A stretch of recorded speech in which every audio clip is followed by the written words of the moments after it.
You heard Ryan mention John Bingaman, who's been with us here from the very beginning, and as Toby just said, is a teaching elder at the Independence Reformed Bible Church, and yet he's got himself a biopsy today. Got some prostate stuff going on that we have some real concerns about. So hope you can remember John. I think we'll know in a couple of days what the results are. Just before we get into our presentation here tonight, last month we talked about the whole open borders thing. I think last month was one of the more challenging presentations we've ever made, because what we had to say kind of goes against what the conservatives, at least, if there is such a thing as a conservative, I happen to believe the neoconservatives have pretty much destroyed the movement, but such as it was. But whatever a conservative is, they tend to not believe in open borders, as we talked about last month. I was able to make contact with a survivor. We talked about the Shanghai Jews, and I was able to make contact with one. And he says I was too young. He said this was typed out.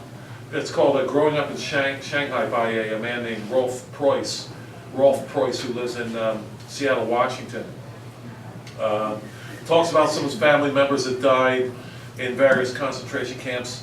He says, I was too young, 3 years old, to remember my grandparents. I do know that my grandfather on my father's side fought for the German army in the trenches in World War I and considered himself a good patriotic German. I would guess with a name like ours, Preuss, that our family was very German, going back several hundreds of years in Germany. So it is not too difficult to understand why my grandparents could not internalize what was in store for them, hoping that somehow things would improve. It goes through the process where they went to Italy and then finally wound up in Shanghai. He says, both my father and mother were 29 years, I was 3. The transition from Germany to a completely alien culture must have been quite an adjustment for my parents. My father once told me that when our ship docked in Shanghai's harbor, it was right after a great typhoon. When the passengers stepped off from the ship's gangplank, they were knee-deep in water. Shanghai streets were often flooded after major rainstorms. This was my parents' introduction to Shanghai. They were greeted by Jewish agency representatives taking to temporary shelters in the international settlement. This is what I want you to consider here.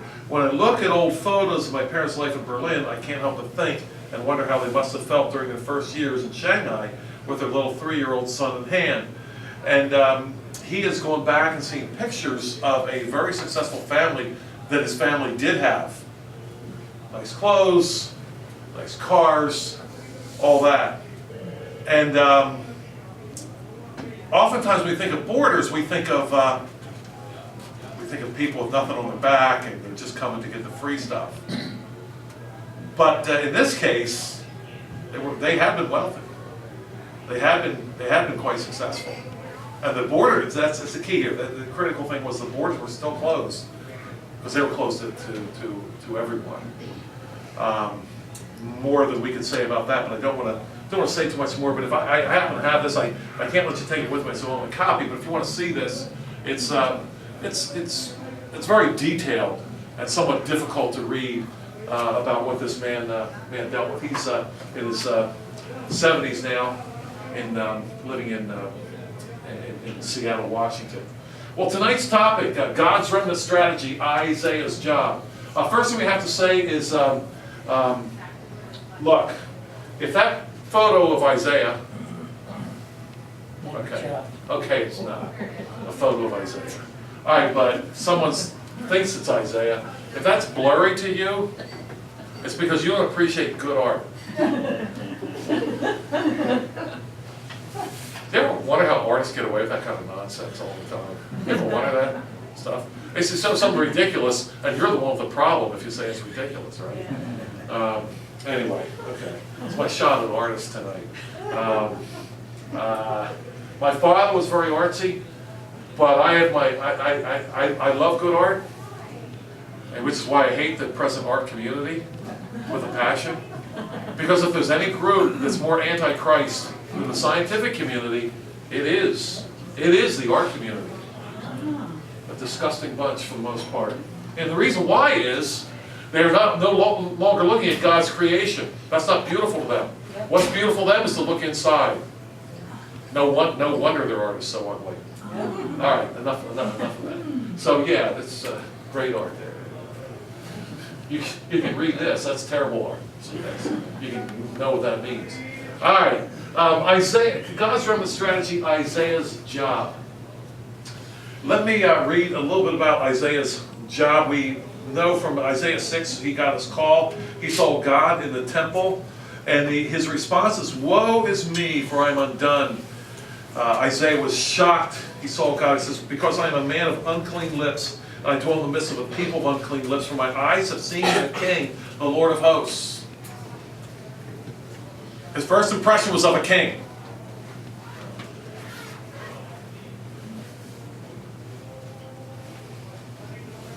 I think today our idea of God is a giant vending machine. King, Lord of hosts. Then one of the seraphim flew to me having a live coal in his hand, which he had taken with the tongs from the altar, and he touched my mouth with it, and he said, "Behold, this has touched your lips, your iniquity is taken away, your sin is purged." And I heard the voice of the Lord saying, "Whom shall I send, and who will go for us?" Then I said, "Here am I, send me." And he said, "Go and tell this people, keep on hearing and do not understand, keep on seeing, do not perceive. Make the heart of this people dull and their ears heavy, and shut their eyes, lest they see with their eyes and hear with their ears, and understand with their heart, and return and be healed." Isaiah, you have quite a job here. You have to go and tell these people, but they're not going to listen. Then I said, "Lord, how long?" That'd be my question, right? Okay, yeah.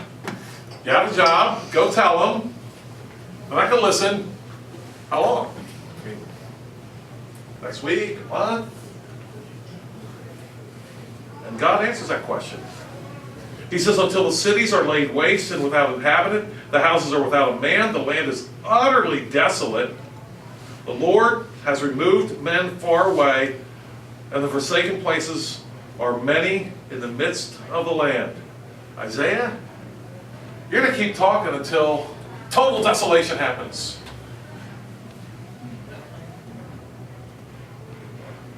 If you're Isaiah at this point, what are you thinking? Why? The last verse in the chapter. "But a tenth will be in it, or a remnant, and it will return and be for consuming as a terebinth tree or as an oak, whose stump remains when it is cut off, so the holy seed shall be its stump." Isaiah, here's the thing. It's not all lost. There are going to be people that come back here. So speak up, Isaiah. When I was probably 12 or 13 or 14, I think I've mentioned before, I was very fortunate I had a father who read the Bible to us every night. Now, we didn't think we were fortunate at the time.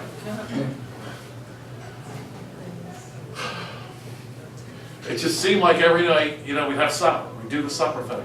And then we'd be talking about what we're going to do that night. Go to the neighbors, whatever. If it was the wintertime, go skating, whatever, right? About that time, my dad had mentioned, "Yeah, but we haven't had devotions yet." And if you've ever tried to have family devotions in your home, it's a very difficult thing to do. It's just hard. Everybody has a better idea. When it's time for family devotions, everybody has a better idea of what they need to do. My father, he never missed. I said to some folks, there could have been a total nuclear bomb, blow up everything. Two things would have happened. The cockroaches would have come crawling up, and my dad would have been calling us for family devotions. Nothing stopped them. So I remember one time I was thinking about Isaiah. I just can't remember exactly how old I was. I said, "Dad, why? Why did Isaiah even get the job? What's the point of this? God doesn't even wait to tell. Sometimes God waits to tell people that things aren't going to work out so well. God, for example, didn't tell Adam and Eve that their sons weren't going to be the ones that came and straightened things out. That wasn't going to happen for 3,000, 4,000 years. He didn't tell them that. He told Isaiah right away, it's not going to happen for you, Isaiah. I said, my dad, why? And my dad gave me I thought, a perceptive response. He said, he said, when they went south, when everything went south, he said, at least they had a signpost.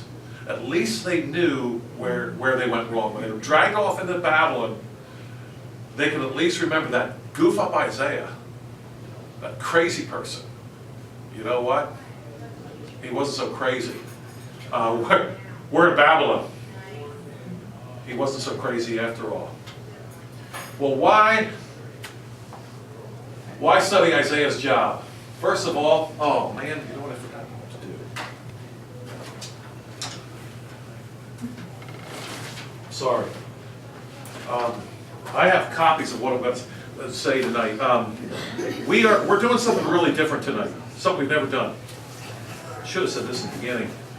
I'm basically going to be reading the essay to you tonight. It's not something that I wrote. And we have copies for anyone who wants them. We'll put them in the back. Toby, if you could pass them out or pass them out. Yeah, if you want to follow along, this is really different, okay? Tonight, if you want to follow along with me, you can. If you don't want to, you just hang on to it. Do whatever you want. But you will have you'll have a copy of what I'm going to be reading tonight. While it's being passed around, Albert J. Nock was a man who lived and wrote in the 20s, 30s. He was the son of apparently a minister. And when I first read this essay, I got to tell you, it was a paradigm shifter for me. And you may not understand what we're trying to do here tonight until we get to the end. I hope we can communicate it by the time we get to the end of why we picked this essay and why at least I think it's this important. Thanks, gentlemen, for passing those out. I apologize for not passing them out before. Albert J. Nock, Isaiah's job. This is an essay on Isaiah chapter 6 and what his job really was, what he had to do there with his message. One evening last autumn, oh wait a minute, let me start this first. Why study Isaiah's job? He wanted a job. He was not told that he would be successful. In fact, he was told something quite the opposite. He was, however, told what he was supposed to do and say. So his job was clear, although it wasn't, shall we say, perhaps as exciting as one would like or as encouraging. He ministered among mockers.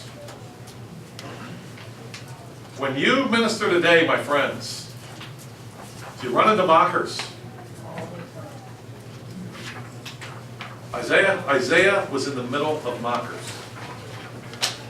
In the end, his job, while not easy, was rather simple. Do you ever think about our job that way? We'd rather have it complicated, right, and easy. His idea was simple. His job was simple and difficult. Sound anything like what we're up against today? Finally, Isaiah's job, in my view, at least, changed my paradigm. Me personally. That is, this essay gave me the most clarity of any essay I've ever read in reference to the job of a minister, pastor, or anyone attempting to influence the culture for good. So you're getting a little look-see into something that changed the way I saw what my job was, both at the Mid-Atlantic Reformation Society and at the Independence Reformed Bible Church. A little bit of background, there have been times when, when I've said about, this is appropriate, that this is our 5th year, because there have been times when I've said, what are we doing? Meeting, a corner. I mean, we're not even worth stepping on, to notice us. What do you think we're doing? And, other board members come back to me and say, hey, Joel, maybe you shouldn't be worried about that so much.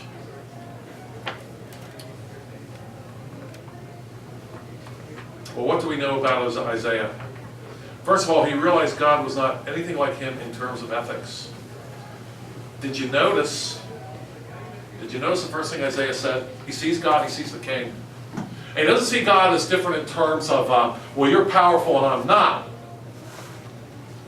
Or you know a lot and I don't. Do you remember how he saw God? Remember the contrast? It was a contrast of ethics, wasn't it? He's holy, and I'm a man of unclean lips, and I dwell in the midst of a people of unclean lips. And I think what he was saying there was, you know what? I'm not only am I a man that's wicked, but I live in wicked people. You know where I get most of my information from? You know who's telling me how to live a life? These other people that I live around. And what he's really saying there, when he says, I dwell in the midst of a people of unclean lips, he's really saying, you know what? I wouldn't know how to do right even if you told me. Because everybody who I live around, they don't know how to do the right thing either.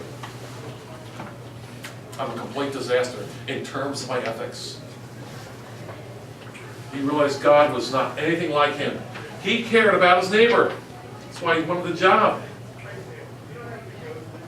He volunteered for the job. Sounds like the right guy. He was told in the beginning he was going to go differently from what he expected. And finally, how much did that matter? You and I, as we go in our little ways to talk to our neighbors, our coworkers, whoever, and challenge them where they are spiritually, and challenge them where this culture is going, and challenge them where they personally are going, when we do that, how often does it go the way we think it was going to go? Almost never. We know a lot more about Isaiah, but that's a lot of what we know about this particular, what we're talking about here. Well, we're going to ask you a few questions as we read this first section. What are the masses? Why are they important? Is everyone interested in some sort of salvation? What are we to think of Knox generally some Barabbas comment? He's got a nasty comment for everybody. And do you think Isaiah was happy regarding this job? One evening last autumn, I sat long hours with a European acquaintance while they expounded a political economic doctrine which seemed sound as a nut, and in which I could find no defect. At the end, he said with great earnestness, I have a mission. Okay, stop laughing. I have a mission to the masses. I feel that I am called to get the ear of the people. I shall devote the rest of my life to spreading my doctrine far and wide among the population. What do you think? An embarrassing question in any case, and doubly so under the circumstances, because my acquaintance is a very learned man, one of the 3 or 4 first-class minds that Europe produced in this generation. And naturally, I, as one of the unlearned, was inclined to regard his lightest word with reverence amounting to awe. Still, I reflected, even the greatest mind cannot possibly know everything. And I was pretty sure he had not had my opportunities for observing the masses of mankind, and that therefore I probably knew them better than he did. So I mustered courage to say that he had no such mission, and would do well to get the idea out of his head at once. He would find that the masses would not care 2 pins for his doctrine, and still less for himself, since in such circumstances, here's our phrase, the popular favorite is generally some Barabbas. I even went so far as to say, he is a Jew, that his idea seemed to show that he was not very well up on his own native literature. He smiled at my jest and asked what I meant by it, and I reverted to the story of the prophet Isaiah. It occurred to me then that this story is much worth recalling just now, when so many wise men and soothsayers appear to be burdened with a message to the masses. Dr. Townsend has a message, and we've got a bunch of names here. The only one I really want to recognize here is the New Dealers there. This was written in 1936, and of course the New Deal was a big deal there with Franklin Delano Roosevelt. And we can talk about the New Deal if you want. It was a bad deal. It still is a very terrible deal. Anyway, the list is endless. I cannot remember a time when so many energumens were so variously proclaiming the word to the multitude and telling them what they must do to be saved. This being so, it occurred to me, as I say, that the story of Isaiah might have something in it to steady and compose the human spirit until this tyranny of windiness is overpassed. Still going. In the year of Uzziah's death, the Lord commissioned the prophet to go out and warn the people of the wrath to come. Tell them what a worthless lot they are, he said. Tell them what is wrong, and why, and what is going to happen unless they have a change of heart and straighten up. Don't mince matters. Make it clear that they're positively down to the last chance. Give it to them good and strong, and keep on giving it to them. I suppose perhaps I ought to tell you, he added, that it won't do any good. The official class and their intelligentsia will turn up their noses at you, and the masses will not even listen. They will all keep on their own ways until they carry everything down to destruction, and you will probably be lucky if you get out with your life. A little bit of paraphrasing there.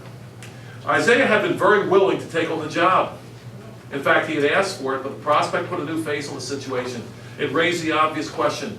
Why, if all that were so, if the enterprise were to be a failure from the start, was there any sense in starting it? Ah, the Lord said, you do not get the point. There is a remnant there that you know nothing about. They are obscure, unorganized, and inarticulate, each one rubbing along as best as he can. They need to be encouraged and braced up, because when everything is going completely to the dogs, they are the ones who will come back and build up a new society. And meanwhile, your preaching will reassure them and keep them hanging on. Your job is to take care of the remnant. So be off now and set about it. Okay, so what do you think? Who are the masses? Why are they important? Yeah, the masses haven't come off too well so far. Why are they important? Well, according to this, they're important because they're the problem. My next question is everyone interested in some sort of salvation? I would argue absolutely. Everyone's interested in salvation. You know, even secular songwriters use this word an awful lot, if you've ever noticed that. But unless the problem is sin, you're going to get salvation. It's going to be the wrong one, and whatever salvation you get is going to make it worse. One thing you need to know about Isaiah, he was telling them the problem was their sin, and they thought they had problems, but sin wasn't one of them. What do we think of his generally some Barabbas comment? What do you think about that? The masses choose Barabbas. Have you ever thought that one of the most, we're not here to talk about democracy tonight, but have you ever thought about one of the most democratic events in all of history?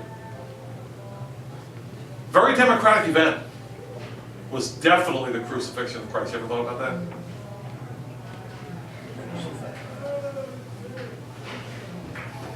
And they got Barabbas. The people, the masses, got what they want that night. Do you think Isaiah was happy regarding this job? I thought I'd throw an irrelevant question there at the bottom. Didn't matter much how happy he was. Well,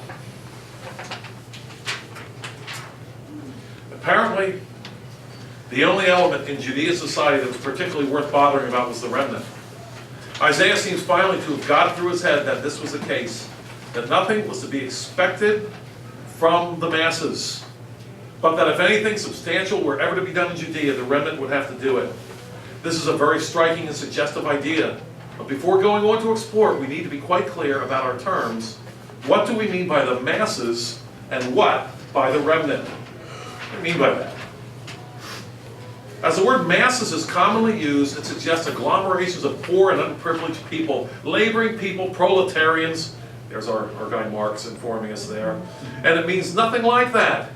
It means simply the majority. The mass man is one who has neither the force of intellect to apprehend the principles issuing in what we know as the humane life, nor the force of character to adhere to those principles steadily and strictly as laws of conduct. And because such people make up the great and overwhelming majority of mankind, they are called collectively the masses. The line of differentiation between the masses and the remnant is set invariably by quality not by circumstances. The remnant are those who by force of intellect are able to apprehend these principles and by force of character are able at least measurably to cleave to them. The masses are those who are unable to do either. Let me just take a quick break there. And I was with a few folks, Liz, today at an abortion clinic.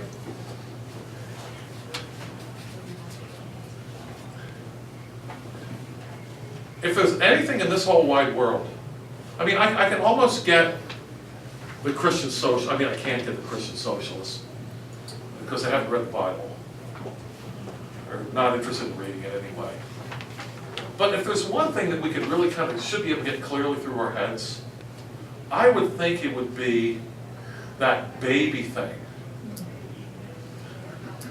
Do you know the masses can't figure that out? Now, if they can't figure that out, we've got to ask, what can they figure out? Honestly now. Well, Isaiah's going to tell us what to do about it. The picture which Isaiah presents of the Judean masses is most unfavorable. In his view, the mass man, be he high or be he lowly, rich or poor, prince or pauper, gets off very badly. He appears as not only weak-minded and weak-willed, but as by consequence knavish, arrogant, grasping, dissipated, unprincipled, unscrupulous. The mass woman also gets off badly as sharing all the mass man's untoward qualities and contributing a few of her own in the way of vanity and laziness, extravagance and foible.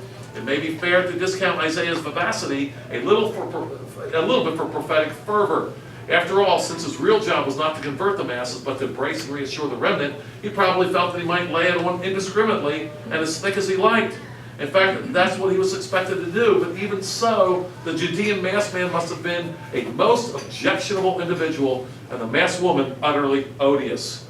And to add there a little bit, Isaiah does, if you read his book, he has some pretty nasty things to say about the men and the women.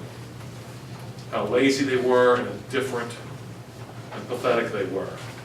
And so Knock is saying here, look, the masses here are not those poor, grasping people that Karl Marx would have us believe.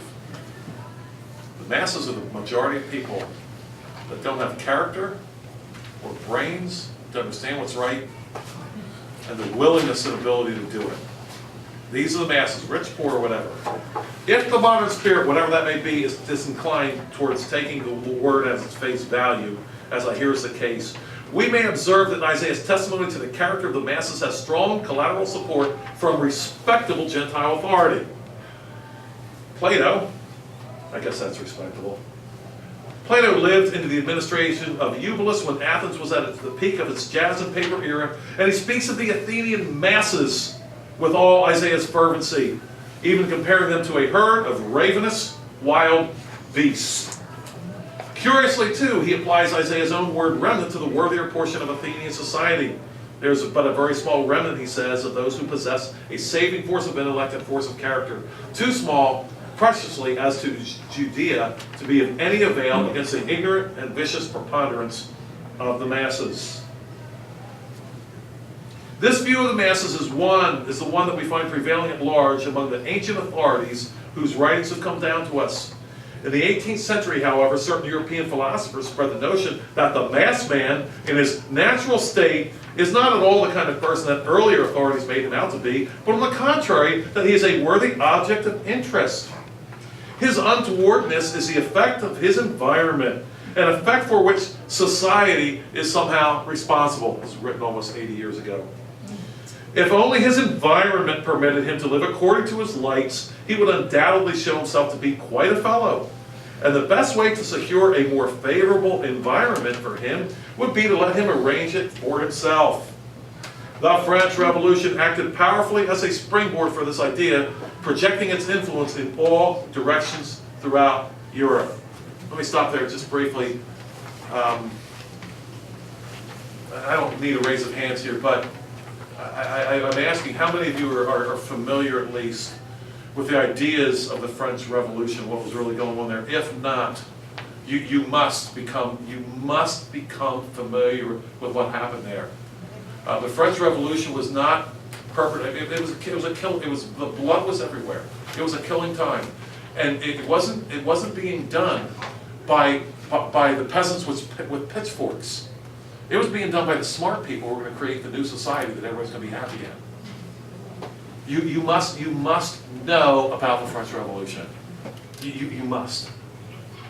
It's that important. And did I mention you must know about the French Revolution? If I don't say anything else tonight, you just have to know. It's a bloody time.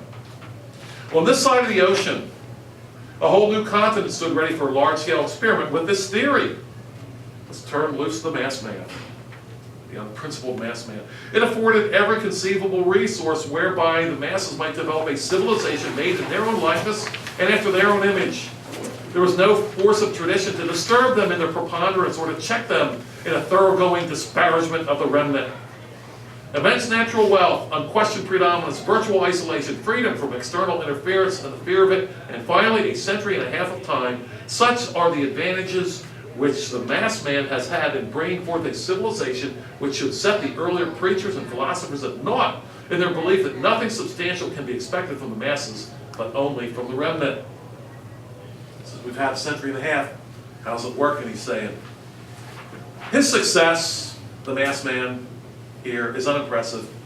On the evidence so far presented, one must say, I think, that the mass man's conception of what life has to offer and his choice of what to ask from life seem now to be pretty well what they were in the times of Isaiah and Plato. And so too seem the catastrophic social conflicts and convulsions in which his views of life and his demands of life involve him. I do not wish to dwell on this, however, but merely to observe that the monstrously inflated importance of the masses has apparently put all thought of a possible mission to the remnant out of the modern prophet's head. This is obviously quite as it should be, provided the earlier preachers and philosophers were actually wrong, and that all final hope of the human race is actually centered in the masses. If, on the other hand, it should turn out that the Lord and Isaiah and Plato, quite a group of three there, were right in their estimate of the relative social value of the masses and the remnant, the case is somewhat different. Moreover, since with everything in their favor, the masses have so far given such an extremely discouraging account of themselves, it would seem that the question at issue between their two bodies of opinion might most profitably be reopened. So now we're going to look at the two. Now this was written in 1936. What do you think of Knox's characterization of the masses? Is he correct when he talks about the way the term is used today? I think he's really correct about that. The masses.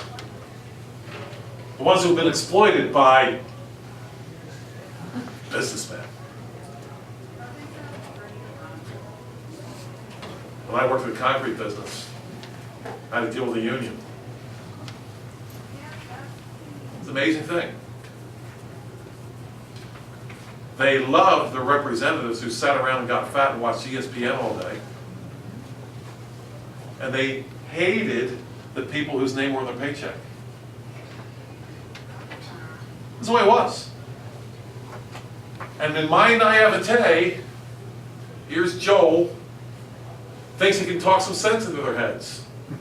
And I tried. How do you think I did? I had one guy tell me, you know what? He said, if we didn't have the union, you guys would be paying us $6 an hour. I think minimum wage was 6.5 at the time, for Pete's sake. And I tried to explain market forces to him. You know, we got to pay market wage, or we won't get drivers. Did you think I got anywhere? No place. It did not, flat out couldn't comprehend. The masses. I think of anything, frankly, at least at this time, not all the time in history. Let's make that clear. Let's make that very, very clear here. There were times when the pastors spoke up and the masses had to deal with them.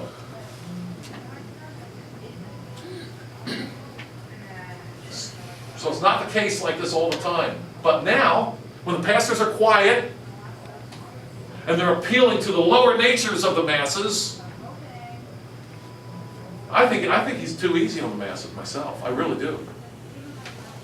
What about Knox's statement, since with everything in their favor, the masses have so far given an extremely discouraging account of themselves? What do you think? Correct? Not correct? Don't forget this was written in 1936. What big event had just happened? You know what happened just 15, 16, 17 years before? World War I. What was, some of you know this, what was the phrase that went along? It wasn't World War I at the time, right? You can't have World War I until you have World War II, right? If anybody would have called it World War I, they'd have been in a lot of trouble. War to end all wars. War to end all wars.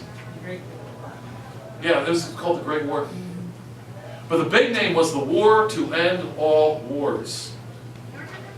Knock knew better. That war, that World War I war was a massive killing operation. The Somme, Verdun, I mean, horrible. Massive sacrifice of human flesh. And I think Albert J. Nock knows there's another one coming. I can't prove it. But I think he knows it. Certainly in this essay, he doesn't fall into that kind of nonsense at all. And he's asking the question. This is a war that the masses wanted. They wanted it.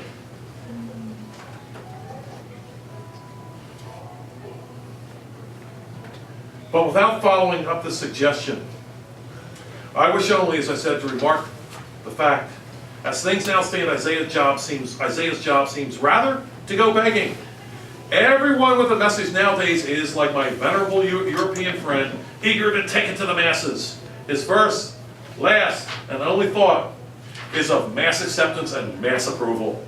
His great care is to put his doctrine in such shape as will capture the masses' attention and interest.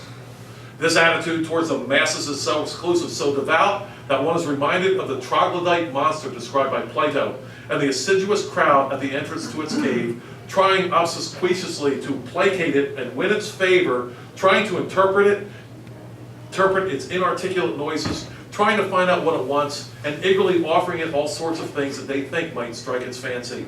And just Plato's cave, we don't do philosophy here tonight, but of course Plato felt that true reality was somewhere else other than the earth, and that this table here is a representative of true tableness somewhere. And his idea was there was a cave. We can just see the shadows, but the reality is in the cave. And what Albert J. Nock here is talking about is this monster in the cave, the people standing around Plato's cave, trying to feed it, trying to placate it, trying to make it like them. Not like them, but like them, like love them, I should say. And he's asking, isn't that what we do with the masses? Please like us. Do you see that happening in the Christian church today? Please like us. You'll find out what nice people we are. The main trouble with all this is its reaction upon the mission itself. It necessitates an opportunist sophistication of one's doctrine which profoundly alters its character and reduces it to a mere placebo. If, say, you are a preacher, you wish to attract as large a congregation as you can, which means an appeal to the masses.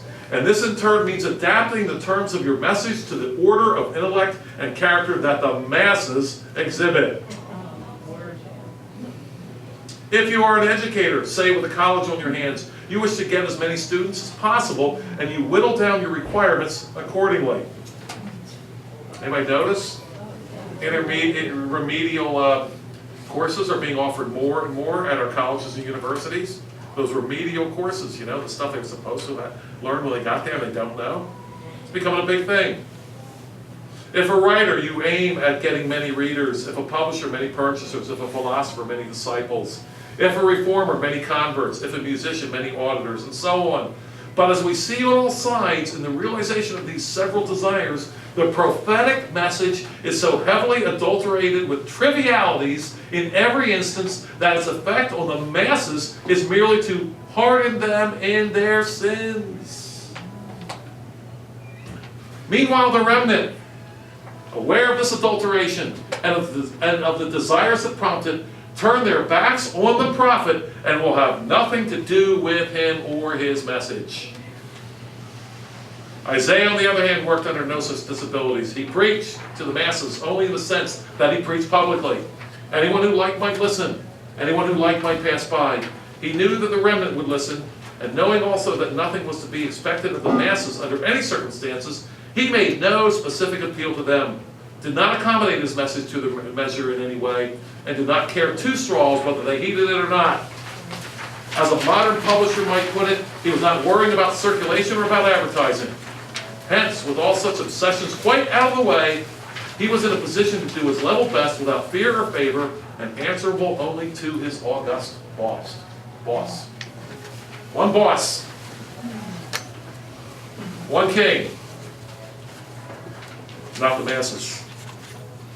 If a prophet were too particular about making money out of his mission or getting a dubious sort of notoriety out of it, the foregoing considerations would lead one to say that serving the remnant looks like a good job. An assignment that you can really put your back into and do your best without thinking about results is a real job, whereas serving the masses is at best only half the job, considering the inexorable conditions that the masses impose upon their servants.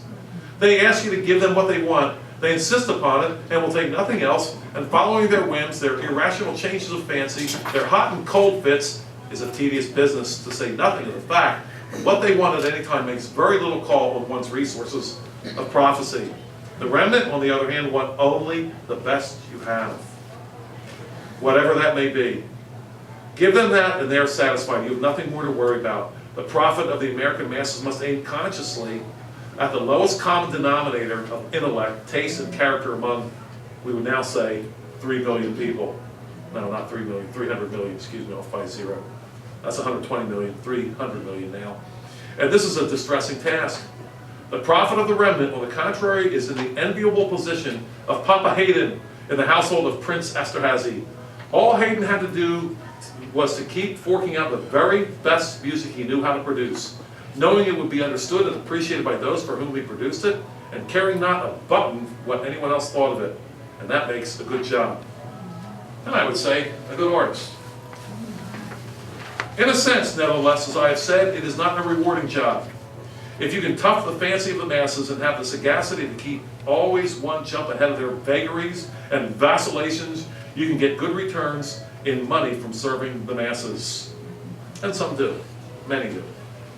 We all know, love this next paragraph, we all know innumerable politicians, journalists, dramatists, novelists, and the like, who have done extremely well by themselves in these ways. Taking care of the remnant, on the contrary, holds little promise of any such rewards. A prophet of the remnant will not grow purse-bound on the financial returns from his work, nor is it likely that he will get any great renown out of it. Isaiah's case was exceptional to the second rule, and there are others, but not many. In the sense, Isaiah did get renown through history, but not a lot at the time. By the way, anybody know how tradition says he died? Anybody know that? Give a guess. Sawn in half. They believe he was put inside a tree, and they cut the tree down. I mean, you look at his message. I mean, I can get treating Jeremiah like that. Jeremiah was pretty, but Isaiah was more of a, hey, here's my message. You know, Isaiah wasn't out in everybody's faces every day like Ezekiel and Jeremiah were. That's why we can forget about our nonsense as believers with trying to be nice. Let's try to be accurate. Let's try to be true.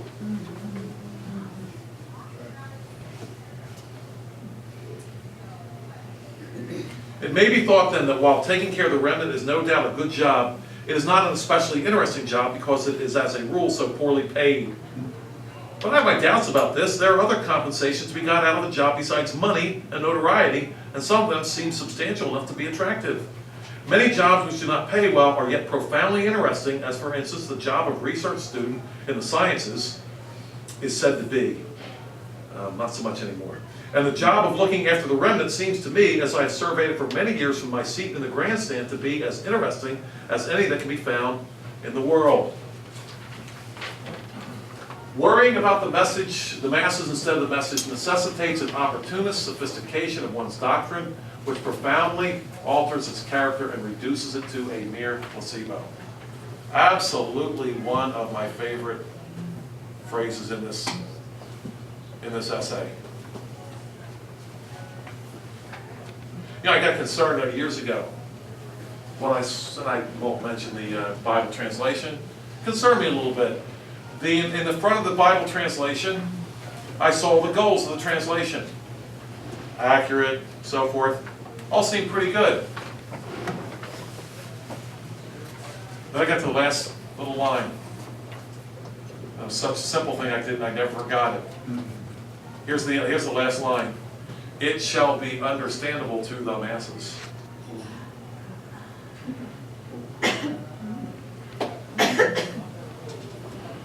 Well, you know, if that's their standard, give it another 50 years, you're going to be drawing stick figures for the Bible.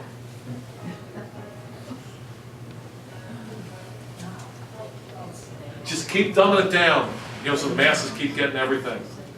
Just keep it up. You won't be able to do that without profoundly altering your character and reducing it to a mere placebo. You know, I've been thinking about the word placebo. Do you think that what might be happening in an awful lot of church buildings on Sunday mornings? Placebo time? How many really believe that the enemy of our souls is shaking in his boots on Sunday mornings? I think it's probably the safest time all week.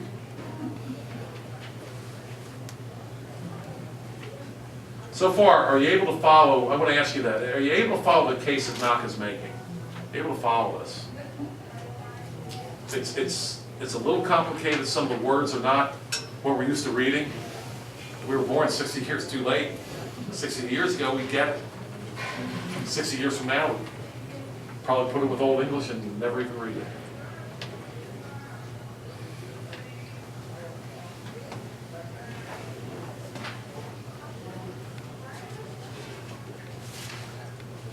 What chiefly makes it so, the attraction of this job, I think, is that in any given society, the remnant are always so largely an unknown quality.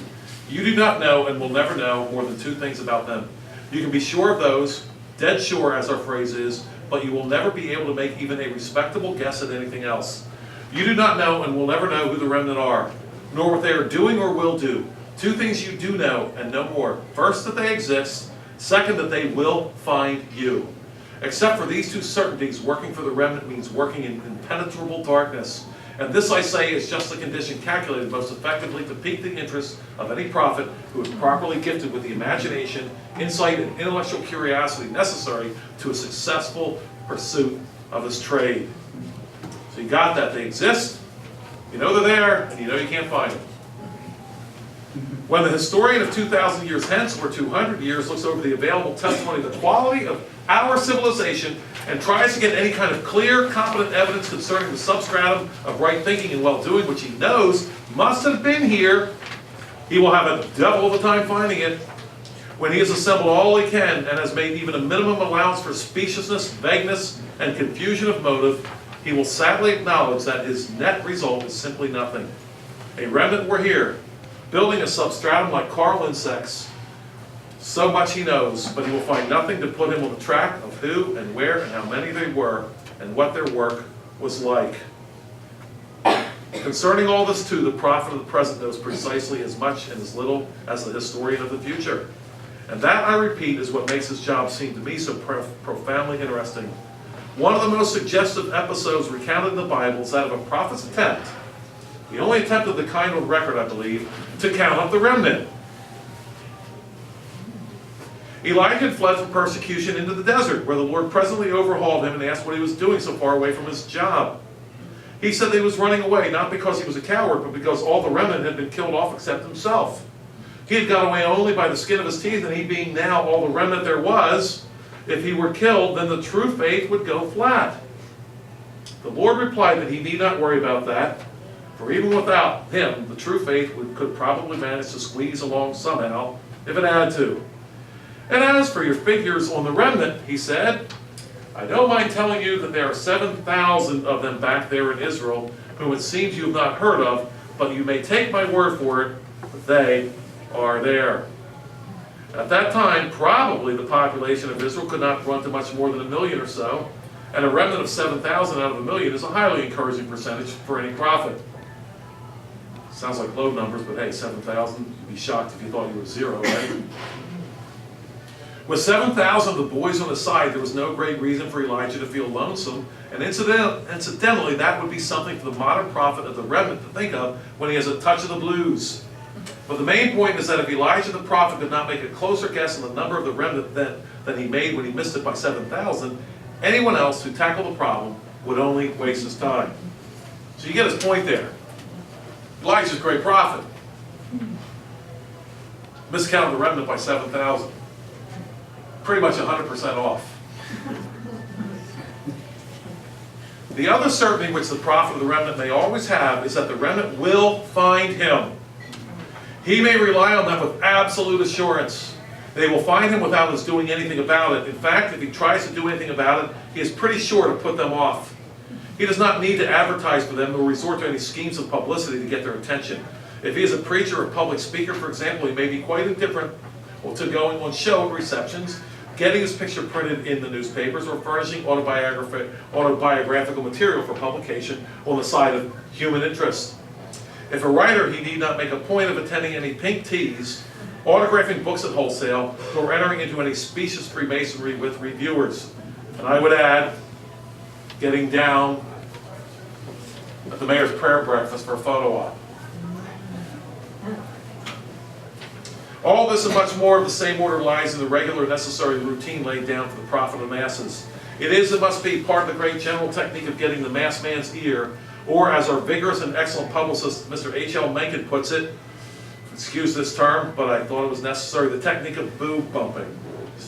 Mess around with all the big people. Be seen. The prophet of the remnant is not bound to this technique. Can you imagine John the Baptist? Elijah?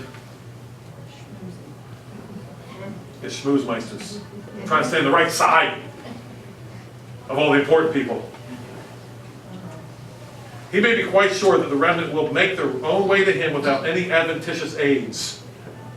And not only so, but if they find him employing any such aids, as I said, it is 10 to 1 that they will smell a rat in them and they will sheer off. What do you think of Knox's characterization of Elijah's computation of the remnant numbers and where to find them? I think Knox has a point here. If anyone would have known where the remnant was, it would have been Elijah, I think. And the statement that we just read, the prophet may be quite sure that the remnant will make their own way to him without any adventitious aids. But if they find him employing any such aids, they will smell a rat and sheer off. The remnant finds that you're messing with the message in order to appeal to the masses. They can smell it. Now I want to just kind of explain this a little bit. I think John the Baptist here is a good example. Was John the Baptist kind of a well, let's divide John the Baptist up 2 ways. Knox's point here is that the remnant will find the prophet. Remember where John the Baptist was, right? In the wilderness. Did they find him there? Yeah, they did. Those who wanted to hear, they found him. In fact, so many of the remnant, if you will, went out to see him that even the masses started coming out. Remember that? See, the people were coming out to hear John, and it wasn't long until the scribes and Pharisees smell what's going on. Hey, there's a mass movement going on out here. And they, in their shamefully hypocritical manner, they don't go out themselves. You remember they sent representatives out to find out. Not that they cared about the message. They didn't at all. On the other hand, John was a noticeable character. And he ministered in public places, as did Jeremiah. So we're not saying here, I don't think Knox is saying that you don't minister in public places. You don't do public things. But you know what? I still remember. I'm old enough to remember this. I'm old enough to remember when Jerry Falwell got his start in politics. I can remember that. And there was an article, and I can't remember which magazine it was called Thunder on the Right. That was the name of the article. And it featured Jerry Falwell. And you know what they did? They praised him up to be the greatest thing since sliced bread. Now, why'd they do that?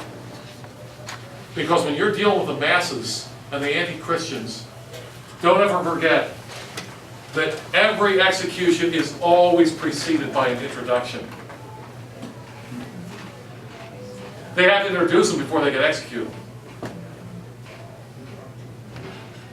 And there's nothing wrong with being public, but if you're trading reality and truth to get your name in the paper, you're not Elijah, and you're not John, and you're not Christ, and you're not Paul.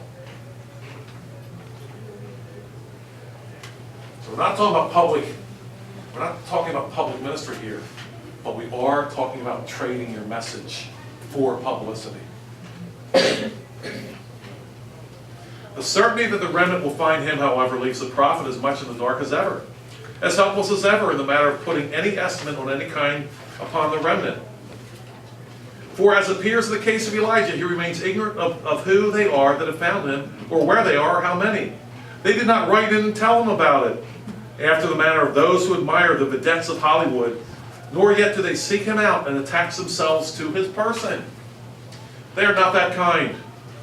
They take his message, much as drivers take the directions of a roadside signboard, that is, with very little thought about the signboard, beyond being gratefully glad that it happened to be there, but with every thought about the directions.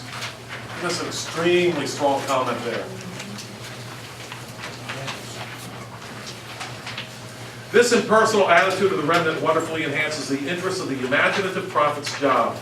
Once in a while, just about often enough to keep his intellectual curiosity in good working order, he will quite accidentally come upon some distinct reflection of his own message in an unsuspected quarter. This enables him to entertain himself in his leisure moments when agreeable speculations about the course his message may have taken in reaching that particular quarter, and about what came of it after it got there. Most interesting of all are those instances, if one could only run them down, but one may always speculate about them, where the recipient himself no longer realizes, knows where or from whom he got the message, or even where, as sometimes happens, he has forgotten that he got it anywhere and imagines that it is all a self-sprung idea of his own. And Knock is saying that the prophet, the speaker that's doing his job correctly, doesn't really care if he gets footnoted every time.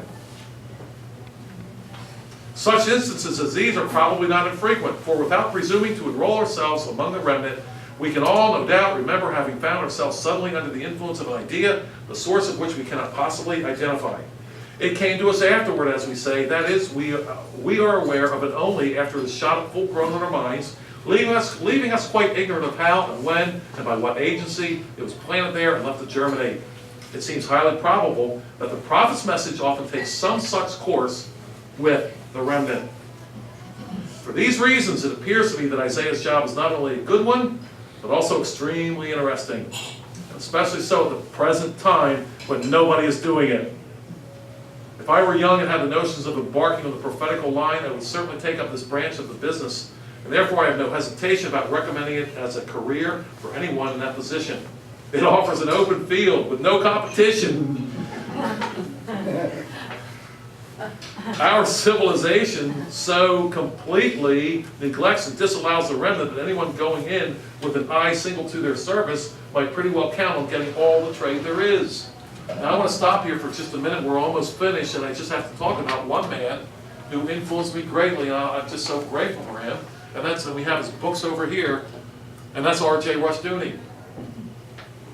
I just have to talk about that just a little bit. He was a very bright man, a man who read like he read like who's that comic character that the Yosemite Sam was no that other thing was always eating everything up. It was from Australia, Tasmanian Devil. You remember that Tasmanian Devil just ate everything up? Rushdoony read like that. And I was just reading through some of his work here recently again, and he talked about the fact that way back, and some of you are old enough to remember this, I know Bob is, that back in the 70s, because Bob was there, back in the 70s, the Christian school movement came under tremendous attack from state agencies and authorities. There was all kinds of rules about water fountains. how many. You have to have it checked every, so many months. It was going to cost you so much money. And it's because the state was interested in the health of its citizens, don't you know? Yeah. Oh, by the way, when was Roe v. Wade, quote unquote, legalized? That was 1973. Okay, yeah, all right, I got it. And so anyway, there was all kinds of stuff about their buses, how their buses had to be, what color, everything was going on. During that time, there was one man, there may have been others, I'm sure there were, but there was one man who really stuck out, and he didn't care what people thought of him, and that was R.J. Rushdoony during that time. And he would travel at his own expense to be an expert witness on behalf of these Christian schools. And I was reading about him recently. He was told at that time, because these little Christian schools, I mean, come on, let's face it. Is anybody going to do you think you're going to climb the social ladder by sticking up for these pathetic little Christian schools where the pastor's probably wearing a polyester tie that he can't even match with his socks? You're not going anywhere. Rushdoony would go to these people and he would testify and oftentimes spend the money on his own. Later on, the homeschool movement became broader. He did the same thing at his own expense. And was told, I just read this week, he was told by the in-Christian people, if you really want to have a great career, if you really want to reach the masses, if you want to reach people, you're not going to be associated with these kind of people. That's not the way. Hey, RJ, trade in your ministry for truth for a big ministry that everybody notices. That's in his, we don't have the book here, but that's in his book, Roots of Reconstruction. If it's the same publishing date as I have, it's the essay on page about 1012 is where that is. I personally feel, I just have to say this, I feel such gratitude towards that man and others like him. Tyndale. Wound himself, get himself killed over the scriptures. There's so many like him. These were bright people. They could have big jobs teaching. They didn't care. They cared about their august boss. Even assuming that there was some social salvage to be screened out of the masses, even assuming that the testimony of history to their social value is a little too sweeping, that it depresses hopelessness a little too far, one must yet perceive, I think, that the masses have prophets enough and to spare. Even admitting that in the teeth of history that hope of the human race may not be quite exclusively centered in the remnant, one must perceive that they have social value enough to entitle them to some measure of prophetic encouragement and consolation, and that our civilization allows them none whatever. Every prophetic voice is addressed to the masses, and to them alone. The voice of the pulpit, the voice of education, the voice of politics, of literature, drama, journalism, all these are directed towards the masses exclusively, and they marshal the masses in the way that they are going. One might suggest, therefore, that aspiring prophetical talent may well turn to another field, so long as the masses are taking up the tabernacle of Moloch and Cheon. Those are both two gods that ate up children, let's just say. Their images, and following the star of their god Bunkum. That was a god, you've heard the term bunk, comes from a shortening of this word. Bunkum means foolishness or nonsense or vanity. They will have no lack of prophets to point the way that leadeth to the more abundant life.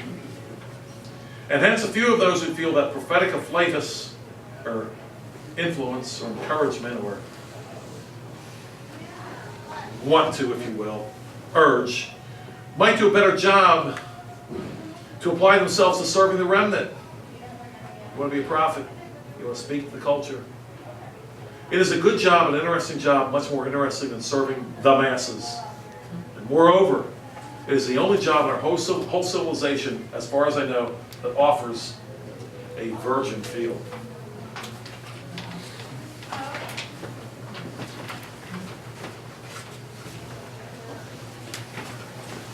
5 questions. Is Isaiah relevant for today? Is the job easier or harder today? I actually say it's kind of easier in this sense. Isaiah, somewhat like Jeremiah, it seems like he had tremendous times of ministering alone. I think today's prophetic voices are not as alone as what these prophets were in that sense. There's other senses. It's not really a question I can answer. What do we learn about our own job? And what are you and I doing about our own job? Where are we? We all have lives. We all have people we influence. We all have the opportunity to speak up. What are we doing? What is the true measure of prophetic success? I think that's obvious. It's sticking to what the message is. Finally, what do we learn regarding the importance of the church? So much here. Isaiah was a prophetic ecclesiastic voice. We must ask ourselves, if the church of Jesus Christ is the conscience of the nation, if that's true, and the church decides it doesn't want to be the conscience of the nation anymore, can we complain because the nation has no conscience? The conscience has decided it doesn't want to be the conscience anymore. At least Jiminy Cricket, if you saw Pinocchio, spoke up every once in a while. Jiminy was supposed to be Pinocchio's conscience, if you remember the movie.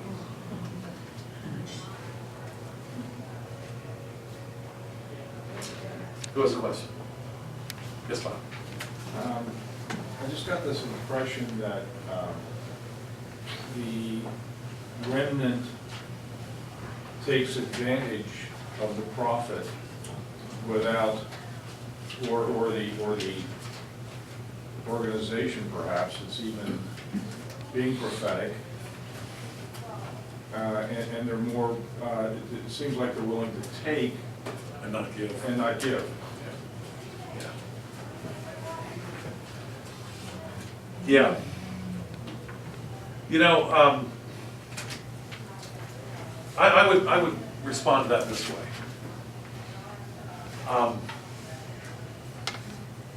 I think they're giving, which is not giving back to the prophet necessarily. As a pastor, what do I really want to see in my church? Do I want? Yeah, I want to see ministry going on within the families in that church. I guess it'd be nice if they all lined up every Sunday morning and told me what a great sermon or pastor or whatever. Well, that hasn't happened. But yet the argument is that the remnant need encouragement, and they're looking for someone to encourage them. But who encourages the encourager? Yeah. Well, I think he addressed that a little bit. I know this is kind of hard to read there, but he said, where it says that every once in a while, he'll hear his own ideas coming back to him, and he'll realize where it came from. And let me just address that a little bit, because I had a talk. I mentioned R.J. Rushdoony, and I had a talk with him with his son Mark one time. And I said, you know, and I'm getting more clarity on this, but at the time I was kind of in the dark about this issue. I said to Mark, I said, there are times when if I mention the name Rushdoony, everybody just turn me off. I won't be. It's just done. It's over. I said, so I have to admit I sometimes utilize his ideas, some things that he said, without giving him credit. And Mark said to me, RJ's son, he said, you know what? He said, the enemies of RJ, his father, did such a good job at besmirching his name. He says that I really don't even blame them. for their attitude towards him. But the fact of the matter is, and I heard a guy say this one time, it was R.J. Rushdoony's ideas, and I would challenge anyone on this point if they've really studied the history of the modern Christian school movement. There's really one man. If you're going to take it to one person who got it started, it was Rushdoony. Yeah. It was, and he got no credit for it. And I would argue this way, like the member of the Remnant that goes past the sign, doesn't really say what a wonderful sign. He's more interested in the information on the sign. Whereas I think nowadays we're more interested in the sign, what a beautiful sign, whatever. And you know, as a pastor, I would hope that if I never heard anyone tell me what a great pastor I was again, or even the first time,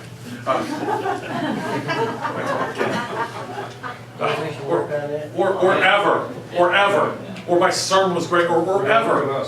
Yeah, that's right. Wrong group. But if the members of the congregation are ministering in their own way and giving that way, not giving back to the pastor necessarily, but giving that way, that to me, I would hope that's an awful lot of encouragement right there. It's indirect encouragement, yes, but it's encouragement for sure. Yeah. If I may actually comment on that, we're seeing that happen right now with abolitionism. T. Russell Hunter is writing a lot of stuff about abolitionism and the resurgence of it, and he calls it the steel ball. We're seeing the pro-life movement begin to sort of shift their message, and they're not saying we got this from abolitionists. They would never say that. They hate us. But you can see it shifting, and every time somebody's like, that's not fair, they should say, T. Russell Hunter wrote that, or Toby Harmon said that, or whatever. T. Russell said, he's always like, guys, this is the steel ball. There's humility at work here. We have to be humble. This is God's word that we're disseminating, and so we can't take credit for God's word. We have to let that steel ball keep rolling and continue to preach, and continue to talk, and continue to see it affect the culture at large. Yeah, we see this kind of thing. I'll give you a good example. John Calvin is hated in a lot of circles. Hated. But you know what? When we talk about things like the Trinity, for example, you know who hammered out an awful lot of that? And the people that hate his guts have adopted so much of what he said they don't even know. I don't even think John Calvin would care. I'll tell you another real quick story, real quick. I was in a meeting a couple of years ago, maybe 2.5 years ago. I was with a principal of a local Christian school that I graduated from. And these Christian school folks had gotten together with, and I forget the name of the gentleman who heads up the Keystone Christian Education Association. Yeah, anyway, he was there, Keystone Christian Education, meeting with about 10 or 12 principals of Christian schools. And you know, the Christian schools are taking a beating right now. It's hard times for Christian schools. And they were talking about how to keep their school going. I wish they'd be talking about how to expand the kingdom of Christ with or without the school, but hey, you know what? They want to keep it going. I can't blame them for that. And it's not a bad thing. It was all about the school. You know, we were there for about 5-6 hours talking about this, and I was there kind of observing. And I gotta tell you, one person's name came up, and it was completely disparaged. There was only one name that came up the whole time I was there, and that name was disparaged and spoken of as like, that guy. Can you guess whose name that was? It was Rushdoony's. It was. I spoke up. I challenged the guy. We got into it right there, and what's his name had to like shut us down for that. I think if Rushdoony were alive today, I think he'd be I think he'd be okay with what his influence is, and people don't like his name. Remember John Calvin? Remember how he wanted to be buried? No gravestone. Nobody knows where he is. I saw a hand over here. I was just encouraged by the fact that while the nests may not be coming and telling you what a great sermon you preached, they're coming back for more. See, that's it. What else can you ask for, right? When you say some of the stuff that I say on a Sunday morning, it's hard to believe anybody say it next week. The Remnant will find you. Okay, now this, again, this isn't to say that you should fail at doing your proper work of promoting what you're doing, you know, in the proper way. It's just that you can promote it. And I'm a terrible promoter. That's like not news to anybody that knows me. That's like, thanks for, you know, might as well tell me water's wet. That's information. Thanks, Joel. But it's just that you can't ever trade your message. You can't ever trade width for depth. You can't do it. And Russ Dooney never did. And back in the early 70s, when he wrote his institutes, his first kind of Institutes of Biblical, I think that might come out in '69, I'm not sure. It was very early on. Do you know what he got? Do you know what he got hit on? You know what people rejected him for? Because of what he said about homosexuality. Calm it down there. Let's get a wider appeal. He wouldn't do it. You know, and a little bit more about him. Back in the early 70s, he was aiming at 2 institutions. Well, more. But two he had in his sights all the time. And that was godless public education. It was godless at that time. Don't kid yourself. And the UN. That was back when everybody was all excited about the UN. Going to bring us peace again. And he saw it. And he recognized it. And that's why he's, I think, worthy of study. It's just one of many reasons why he's worthy of study. Just like Edmund Burke, the English parliamentarian, predicted the French Revolution about 8 years before it happened, and he even died before it happened. A guy like that's worth studying. One more question. So the word remnant really has the implication of the elect, is that right? Yes, it does. So it says that the remnant are those who by force of intellect are able to apprehend these principles and by force of character are able at least measurably to cleave to them. And the masses are those who are unable to do either. So the remnant inside the masses have to hear the message and they'll be drawn out to it, or they will be drawn to it from the masses. And so by compromising with the masses, we actually make it more difficult for the sheep to hear his voice. Thank you for encapsulating the entire, yeah, that's it. So you can sort of see, we wanted to do this because we wanted to give you a picture of what we've been, shall we say, trying to do with the Mid-Atlantic Reformation Society for these 5 years. And also what we're trying to do, by God's grace, at the Independence Reformed Bible Church. And I really felt that this is the best way. I've never seen this said any other way, or by any other source. I want to thank you for your kind attention here tonight. Very good.